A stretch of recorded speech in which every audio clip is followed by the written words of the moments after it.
নমস্কার বন্ধুরা, আজ আমি আপনাদের বলবো অক্ষয় তৃতীয়া মাহাত্ম্য। অক্ষয় তৃতীয়া কি? প্রতি বছরের বৈশাখ মাসের শুক্লপক্ষের তৃতীয়া তিথিটিকে বলা হয় অক্ষয় তৃতীয়া। হিন্দু ও জৈনদের জন্য একটি পবিত্র দিন হলো অক্ষয় তৃতীয়া, যা আখাতীজ নামেও পরিচিত। অক্ষয় শব্দটির আক্ষরিক অর্থ যা ক্ষয়প্রাপ্ত হয় না অথবা যার ক্ষয় বা বিকার নেই। তৃতীয়া অর্থ চাঁদের তৃতীয় দশা। কিন্তু অক্ষয় তৃতীয়া ব্যাপারটি কি? এটি বছরের মাহাত্ম্যপূর্ণ পবিত্র দিন। ধর্মশাস্ত্র অনুসারে এই দিনে কোনো শুভকর্ম সম্পন্ন করলে ফলস্বরূপ অনেক বৃহৎ ফলপ্রাপ্তি হয়। এই দিনে কোনো শুভকর্ম করলে তার কোনো ক্ষয় হয় না, অর্থাৎ শেষ হয় না, সেই জন্য একে অক্ষয় তৃতীয়া বলা হয়। এই দিনে ভালো কাজ করার ফলে আমাদের লাভ হয় অক্ষয় পুণ্য, আর খারাপ কাজ করার ফলে লাভ হয় অক্ষয় পাপ।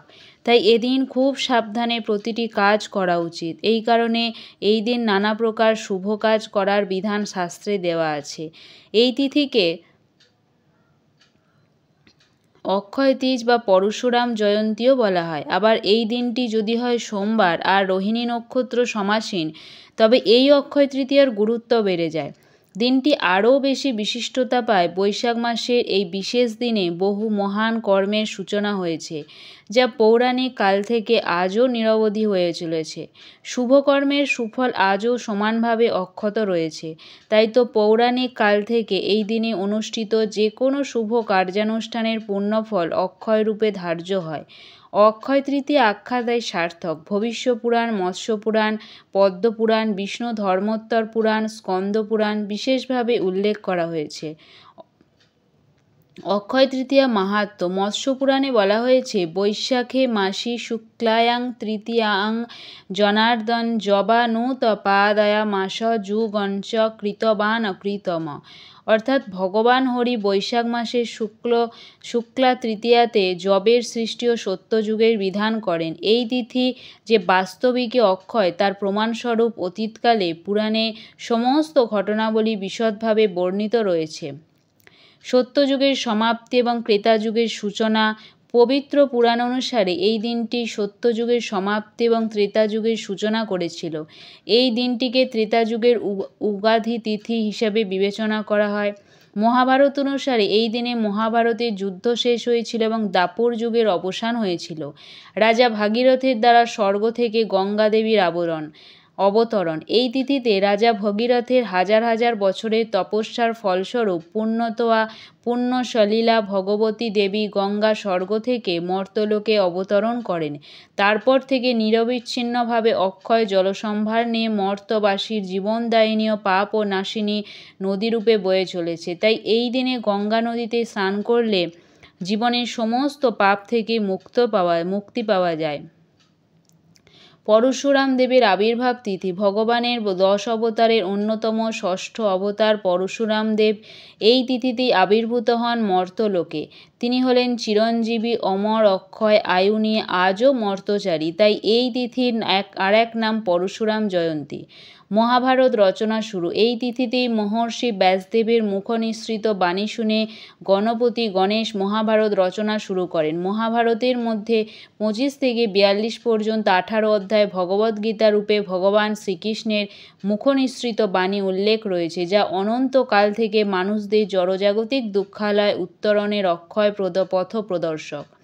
মাতা অন্নপূর্ণার আবির্ভাব তিথি। দেবী পার্বতীর অন্য এক রূপ মাতা অন্নপূর্ণা রূপে এই তিথিতেই আবির্ভূত হয়ে মহাদেবকে অন্ন ভিক্ষা দেন। তারপর থেকে অন্নের অক্ষয় উৎসারূপে দেবী পূজিত হন।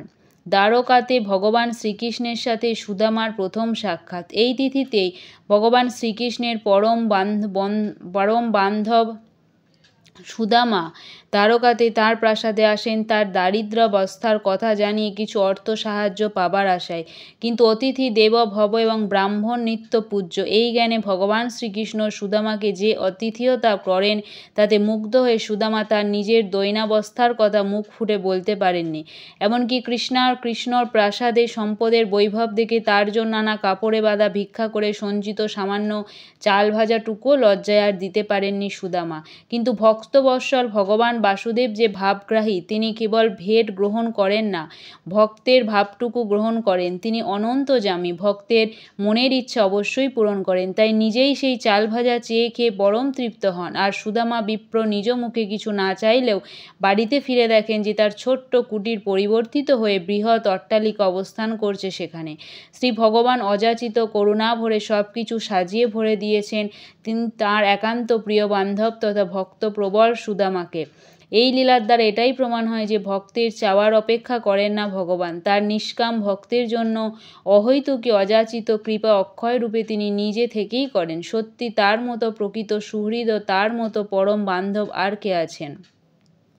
দুঃশাসন দ্বারা দ্রৌপদীর বস্ত্রহরণের চেষ্টা। দুর্যোধনের নির্দেশে দুঃশাসন দ্রৌপদীর বস্ত্রহরণ করার চেষ্টা করেছিলেন এই তিথিতেই। রাজসভায় মহারাজ ধৃতরাষ্ট্র, পিতামহ ভীষ্ম, গুরু দ্রোণাচার্য প্রমুখ অন্যায়ের প্রতিবাদ পর্যন্ত করেননি, একমাত্র মন্ত্রী বিদুর ছাড়া।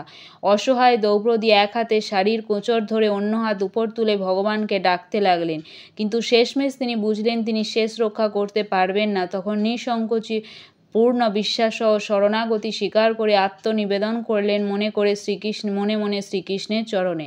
তখন ভগবান অনন্ত বস্ত্রের যোগান দিয়ে তার সম্মান রক্ষা করেন, লজ্জা নিবারণ করেন। এই লীলার দ্বারা এটাই নিদর্শন করে যে পূর্ণরূপে ভগবানের চরণ কমলে আত্মনিবেদিত হতে পারলে ভগবানই রক্ষাকর্তা হয়ে অক্ষয় কৃপা করেন। পাণ্ডবদের বনবাসের সময় সূর্যদেব কর্তৃক অক্ষয় পাত্র দান। অক্ষয় তৃতীয়ার দিনই সূর্যদেব পাণ্ডবদের বনবাসের সময় অক্ষয় পাত্র দান করেছিলেন। এক থালা অন্ন দ্রৌপদী আহার গ্রহণের আগে পর্যন্ত যতজন উপস্থিত থাকত তাদেরকে খাওয়ানো যেত। একবার দ্রৌপদীর আহার হয়ে গেলে দুর্বাসা মুনি ও তার শিষ্যরা বনের ছোট্ট কুটিরে উপস্থিত হন, ফলে অক্ষয় পাত্র ছিল খালি। ভোজনের পূর্বে গুরু শিষ্য সকলে স্নানে গেলে দ্রৌপদী মনে মনে ভগবান শ্রীকৃষ্ণের শরণাগতি হন।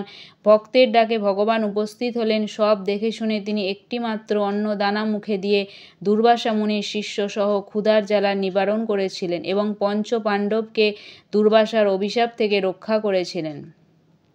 এই লীলার দ্বারা এটাই প্রমাণ হয় যে ভক্তের বিপদে ভগবান পাশে থেকে রক্ষা করেন, শুধু প্রয়োজন ভক্তিতে শরণাগতি। মহাদেব কর্তৃক ও যমরাজ কুবেরকে স্বর্গের কোষাধ্যক্ষের পদ প্রদান।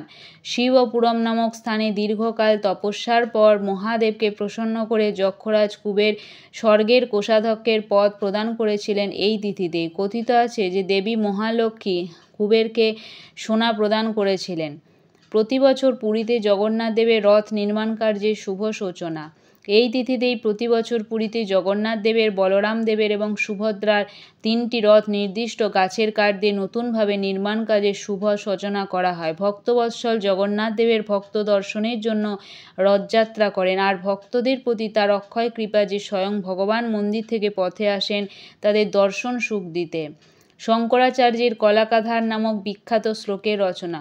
এই তিথিতেই ভিক্ষা করতে গিয়ে আদি শঙ্করাচার্য এক নিঃসম্বল দম্পতির থেকে তাদের কুটিরের একমাত্র খাদ্যদ্রব্য হিসাবে একটি টেপারি ফল দান করলেন। নিদারুণ দৈনাবস্থা সত্ত্বেও ক্ষুধায় কাতর দম্পতির ভিক্ষাদানে এমন আগ্রহ দেখে শঙ্করাচার্য কলাকাধার নামক বিখ্যাত শ্লোকটি রচনা করেন, যা তার এক অক্ষয় কীর্তি। প্রতি বছর সিংহাচলম মন্দিরে ভগবান নরসিংহদেবের অভিষেক। প্রতি বছর অন্ধ্রপ্রদেশের বিশাখাপত্তনমে সিংহাচলম মন্দিরে ভগবান নরসিংহদেবকে সারা বছর চন্দন পেস্ট দিয়ে আবৃত রাখা হয়। অক্ষয় তৃতীয়ার দিনে সারা বছর ধরে মাখানো শুকানো চন্দনের পেস্ট তুলে একত্রিত করা হয় এবং ভগবান নরসিংহদেবকে অভিষেক করা হয়। বছরের এই দিনেই কেবল ভক্তেরা প্রভুর রূপ দেখতে পান। আবার ওই সন্ধ্যায় ভগবান নরসিংহদেবকে আবার চন্দন পেস্ট মাখিয়ে সজ্জিত করা হয়। পরশুরাম ক্ষেত্র। গোয়ায় ও কেরল এই তিথিতেই পরশুরাম ক্ষেত্র নামে চিহ্নিত করা হয়। ব্রহ্মার পুত্র অক্ষয় কুমারের জন্ম হয়। নারায়ণের অবতারণা। অক্ষয় তৃতীয়া নারায়ণ অবতারণা করেছিলেন। এই দিনটির বিশেষ তাৎপর্য রয়েছে। অক্ষয় তৃতীয়ার দিনে তীর্থযাত্রীদের জন্য খুলে দেওয়া হয় 4 ধাম। বছরে একবার অক্ষয় তৃতীয়ার দিনে বাঁকে বিহারী মন্দিরে শ্রীকৃষ্ণের চরণ দর্শন। অক্ষয় তৃতীয়ার শুভ দিনে বৃন্দাবনে অবস্থিত বিশ্ববিখ্যাত বাঁকে বিহারী মন্দিরে বছরে একবার শ্রীকৃষ্ণের চরণ দেখা যায়। অক্ষয় তৃতীয়ার ভগবান বাঁকে বিহারীর অর্থাৎ শ্রীকৃষ্ণের সারা শরীরে চন্দনের পেস্ট লাগানো। এই জন্য দক্ষিণ ভারত থেকে চন্দন কাঠ এনে কয়েক মাস আগে থেকে ঘষা শুরু করা হয়। চন্দন যাত্রা শুরু মাধবেন্দ্র পুরীপাদ এই তিথিতে ভগবানের শ্রীঅঙ্গে চন্দন লেপন করে অত্যন্ত তাৎপর্যপূর্ণ দিক তুলে ধরেন। অক্ষয় তৃতীয়া এই শুভ দিনে উড়িষ্যার বালেশ্বর জেলার অন্তর্গত রেমুনা নামক স্থানে ক্ষীরাচোরা গোপীনাথ মন্দিরে গোপীনাথ, গোবিন্দ এবং মদন মোহনের বিগ্রহ চন্দনের পেস্ট লাগানো হয়। কথিত আছে যে ভগবান রামচন্দ্র তার তীর দিয়ে গোপীনাথের বিগ্রহ খোদাই করেছিলেন এবং সীতা দেবী চিত্রকূটে সেই বিগ্রহের পূজা করেছিলেন। উৎকলের রাজা লাঙ্গুলা নরসিংহদেব ১৩০০ শতাব্দীতে ভগবানের স্বপ্নাদেশ পেয়ে চিত্রকূট থেকে সেই বিগ্রহকে রেমুনায় নিয়ে এসে শ্রী গোপীনাথ মন্দির প্রতিষ্ঠা করেছিলেন। পরবর্তীতে গোবিন্দ, মদনমোহন এই দুই বিগ্রহকে ১৯৩৮ সালে বৃন্দাবন থেকে এনে এখানে প্রতিষ্ঠা করা হয়। ৫০০ বছরেরও বেশি আগে মাধবেন্দ্র পুরী বৃন্দাবনের গোবর্ধন পর্বতের চূড়ায় গোপালের বিগ্রহ প্রতিষ্ঠা করেছিলেন। তিনি ছিলেন মহান বৈষ্ণব এবং কৃষ্ণ ভক্ত। একবার গোপাল বিগ্রহ মাধবেন্দ্র পুরীর কাছে স্বপ্নে আবির্ভূত হয়ে জানান গরমে তার শরীরে কষ্ট হচ্ছে, তাই তিনি যেন জগন্নাথ পুরী থেকে চন্দনের পেস্ট এবং কর্পূর এনে শরীরে লাগিয়ে দেন। ভগবানের আদেশ মতো মাধবেন্দ্র পুরী যাত্রা শুরু করেন এবং পুরী যাওয়ার পথে রেমুনাতে পৌঁছান, যেখানে গোপীনাথ অবস্থিত। তিনি গোপীনাথের মন্দির দর্শন করেন এবং ভগবানের দর্শন পেয়ে আনন্দে বিগলিত হয়ে যান। তিনি প্রাণ ভরে কীর্তন করতে করতে নাচলেন এবং তৃপ্ত জপ করলেন। ভগবানের জন্য ভোগের আয়োজনের উৎকর্ষতা দেখে তিনি মনে মনে ঠিক করলেন, আমিও ঠিক এমন করে গোপালকে ভোগ নিবেদন করতে চাই। এরপর তিনি একজন পুরোহিতকে দেখতে পেয়ে জিজ্ঞাসা করলেন, প্রত্যহ ভগবানের জন্য কীরকম ভোগের ব্যবস্থা করা হয়? পুরোহিত জানালেন, সন্ধ্যায় শ্রী গোপীনাথ ভগবানকে ১২টি মাটির হাঁড়িতে বিশেষ পায়েস নিবেদন করা হয়। এর স্বাদ অমৃতের মতোই উত্তম বলে এর নাম দেয়া হয়েছে অমৃত কেলি এবং সারা বিশ্বে এই পায়েস ভোগ নিবেদন গোপীনাথ ক্ষীরা নামে পালিত হয়। এটি বিশ্বের অন্য কোথাও দেওয়া হয় না। মাধবেন্দ্র পুরী পাদ ব্রাহ্মণ পুরোহিতের কাছে এই কথা শুনে মনে মনে ভাবলেন, যদি আমায় লুকিয়ে একটু সুস্বাদু মিষ্টি পায়েস দিত, তবে আমি তার মধুর স্বাদ আস্বাদন করে ধন্য হতাম এবং আমার গোপালকে নিবেদনের জন্য অনুরূপ ভোগ প্রস্তুত করে দিতে পারতাম। তিনি ভগবানের কাছে ভোগ নিবেদনের আগে স্বাদ গ্রহণ করতে চেয়েছেন। তিনি অবিলম্বে তার অপরাধ বুঝতে পেরে অত্যন্ত লজ্জিত হন ও অপবিত্র চিন্তার কারণে অনুতপ্ত হন। ইতিমধ্যে ভগবানকে নৈবেদ্য দেওয়া সম্পন্ন হয় এবং আরতি অনুষ্ঠান শুরু হয়। আরতি শেষ হবার পর অনুতপ্ত মাধবেন্দ্র পুরী পাদ ভগবানকে প্রণাম সেরে মন্দির ছেড়ে প্রভুর পবিত্র নাম জপ করার জন্য একটি খালি জায়গায় চলে যান। বস্তুত জায়গাটি ছিল গ্রামের বাজার। মাধবেন্দ্র পুরীপাদ সর্বদা ভিক্ষা এড়িয়ে যেতেন। তিনি পার্থিব বিষয়ের প্রতি সম্পূর্ণরূপে অসংলগ্ন এবং উদাসীন ছিলেন। যদি ভিক্ষা ছাড়া কেউ তাকে কিছু খাবার দিত, তবে তা তিনি গ্রহণ করতেন, অন্যথায় তিনি উপবাসে থাকতেন। তার মতো এমন পরমহংস সর্বদা ভগবানের প্রেমময় সেবায় সন্তুষ্ট থাকতেন। পার্থিব ক্ষুধা তৃষ্ণা তার ভক্তিতে বাধা হতে পারত না। কেমন করে তিনি ভগবানের জন্য নিবেদিত মিষ্টি পায়েসের স্বাদ নিতে চাইলেন, কেনই বা তার খাবার ইচ্ছা হলো, এই ভাবতে ভাবতে তিনি অপরাধবোধে কাতর হয়ে পড়লেন। সেই রাতে ভগবান গোপীনাথ মন্দিরের পুরোহিতকে স্বপ্নে দেখা দিয়ে বললেন, হে পুরোহিত, দয়া করে উঠে মন্দিরের দরজা খোলো। আমি আমার ভক্ত মাধবেন্দ্র পুরীর জন্য এক হাঁড়ি মিষ্টি পায়েস তুলে রেখেছি, যা আমার পোশাকের ঠিক পেছনে আড়াল করে রেখেছি। আমার মায়ার কারণে সেটি তুমি বা অন্য কেউ দেখতে পায়নি। আমার সে পরম ভক্ত অভুক্ত অবস্থায় খালি বাজারে বসে আমার নাম নিরন্তর জপ করে চলেছে।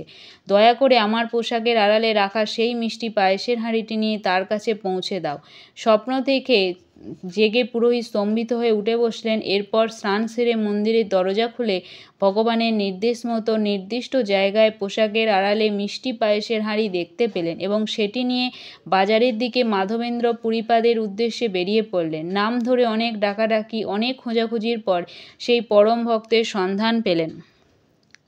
মাধবেন্দ্র পুরীপাদ পুরোহিতের কাছ থেকে সব কিছু শুনে আনন্দে অভিভূত হয়ে পড়েন। তৎক্ষণাৎ কৃষ্ণপ্রেমে মগ্ন হয়ে পড়েন। চোখের জল ধরে রাখতে পারলেন না, কেবল বলেন, ভক্তের ডাকে ভগবান আসেন এবং ভক্তের মনোবাসনা পরম করুণাময় ঠিক পূর্ণ করেন। তৃপ্তি ভরে প্রসাদ গ্রহণের পর তিনি মাটির ভাঁড়টি ধুয়ে টুকরো টুকরো করে কাপড়ের পুঁটলির মধ্যে সুন্দরভাবে রেখে দেন। প্রতিদিন মাধবেন্দ্র পুরীপাদ সেই মাটির পাত্রের এক টুকরো খেতেন এবং তা খাওয়ার পর তিনি অবিলম্বে আনন্দে অভিভূত হয়ে যেতেন। সেই রাতে তিনি যমুনার তীরে কৃষ্ণ ও রাধাকে নৃত্যরত ভঙ্গিতে প্রত্যক্ষ করেছিলেন। এরপর থেকে ভগবান গোপীনাথ ক্ষীরচোরা নামে পরিচিত হন, যিনি একজন ভক্তের জন্য পায়েস চুরি করেছিলেন। গোস্বামী মাধবেন্দ্র পুরীপাদ ফের তার যাত্রা শুরু করেন এবং অবশেষে পুরীতে পৌঁছালে মহারাজ গজপতিরাজ যথেষ্ট পরিমাণে গোপালের জন্য চন্দন পেস্ট এবং কর্পূর দান করেছিলেন এবং বোঝা বহন করবার জন্য একজন সেবকও দিয়েছিলেন। বাড়ি ফেরার পথে মাধবেন্দ্র পুরীপাদ আবার এলেন রেমুনার গোপীনাথ মন্দিরে। শীর্ণ অসতিপর বৃদ্ধ ক্লান্ত শরীর নিয়ে ঘুমিয়ে পড়লেন। সেখানে তিনি ভগবানের থেকে স্বপ্নাদেশ পেলেন। আবার একটি স্বপ্ন দেখেন, যাতে বৃন্দাবনের গোপাল দেবতা তাকে চন্দনকে পিষে কর্পূরের সাথে মিশিয়ে গোপীনাথ দেবতার শরীরে লাগাতে বলেন। ভগবান গোপাল বলেছিলেন যে তিনি গোপীনাথের দেবতা থেকে আলাদা ছিলেন না। মাধবেন্দ্র পুরী ভগবান গোপালের আদেশ পালনের সমস্ত ব্যবস্থা করেছিলেন। গোবর্ধনের গোপাল তার স্বপ্নে আবির্ভূত হয়ে বলেন তিনি যেন গোপীনাথের শরীরে চন্দন ও কর্পূরের মিশ্রণ ভালো করে লাগিয়ে দেন, এতে তার শরীর ঠান্ডা হবে। তিনি আরও বলেন, গোপাল ও গোপীনাথ এক ও অভিন্ন।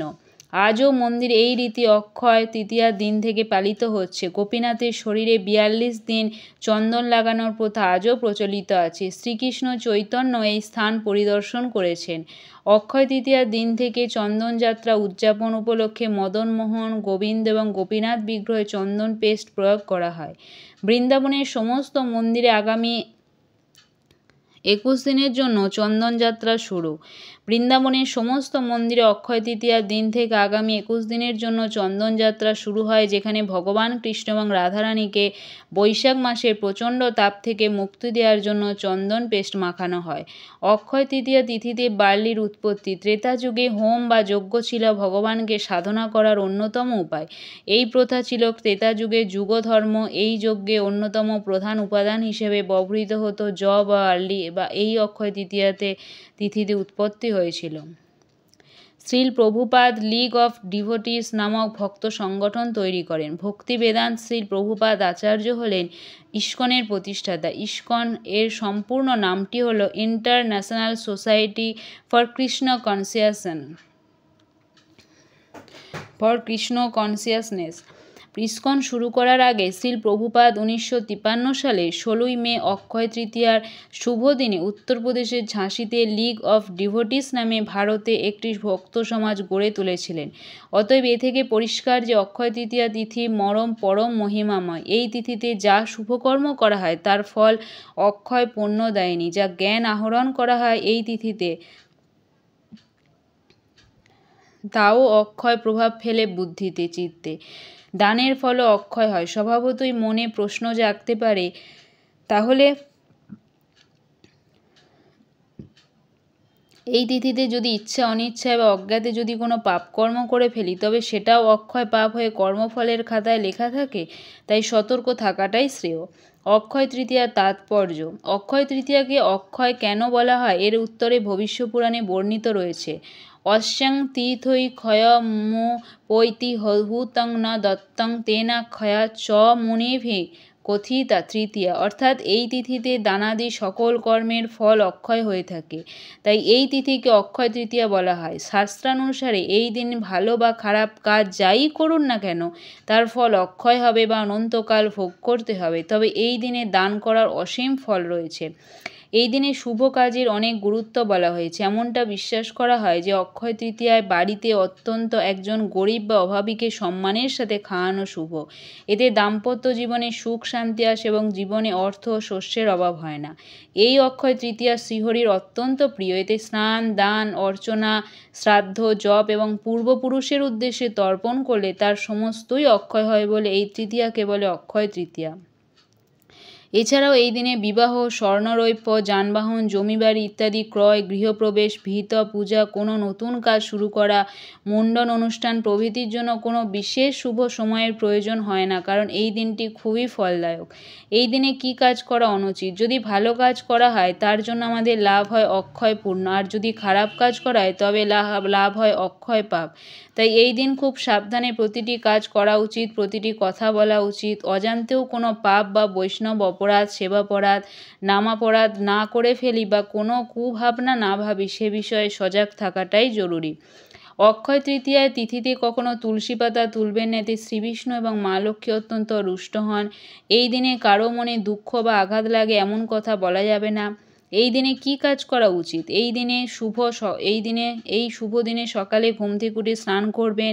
স্নানের পর পরিষ্কার বস্ত্র পরিধান করবেন। এরপর বাড়ির মন্দিরে প্রদীপ জ্বালাবেন, তুলসী গাছে জল সিঞ্চন, আরতি ও পরিক্রমা করবেন, গঙ্গা জল, অগুড় দুধ দিয়ে ভগবানের অভিষেক করবেন। এই শুভ দিনে দেবী লক্ষ্মী এবং ভগবান বিষ্ণুর পূজার বিশেষ তাৎপর্য রয়েছে। ভগবান বিষ্ণু এবং মা লক্ষ্মীকে ভোগ নিবেদন করতে ভুলবেন না। মনে রাখবেন যে ঈশ্বরকে শুধুমাত্র সাত্ত্বিক ভোগ দেওয়া হয়। এই দিনে আরও বেশি করে ঈশ্বরের উপাসনা করুন এবং ঈশ্বরের ধ্যান করুন। ভোগ নিবেদনের পর আরতি করবেন। এই মাহাত্ম্যপূর্ণ তিথিতে ভাগবত শ্রবণ, শ্রীনাম সংকীর্তন, গ্রন্থ অধ্যয়ন, অর্চন বন্দন, শ্রী গুরু সেবা, সাধুসঙ্গ, মালা জপ, বেশি করে মনকে গৌর গোবিন্দর শ্রীচরণ সেবায় ব্যস্ত রাখতে হবে। যার থাকবে গৌর প্রেমে রতি, কলি তার করবে কোন ক্ষতি? অক্ষয় তৃতীয়ায় ক্ষয়হীন কৃপা এভাবেই একমাত্র লব্ধ করা সম্ভব। অক্ষয় তৃতীয়া সম্পর্কিত পৌরাণিক গল্প। একবার ধর্মরাজ যুধিষ্ঠির মহারাজ মহামুনি শতানিককে অক্ষয় তৃতীয়া তিথির মাহাত্ম্য বর্ণনা করতে বললেন। শতানিক মুনি প্রসন্ন চিত্তে বর্ণনা শুরু করলেন। পুরাকালে খুব ক্রোধ সর্বস্ব নিষ্ঠুর এক ব্রাহ্মণ ছিলেন। ধর্মে কর্মে তার বিন্দুমাত্র আগ্রহ ছিল না।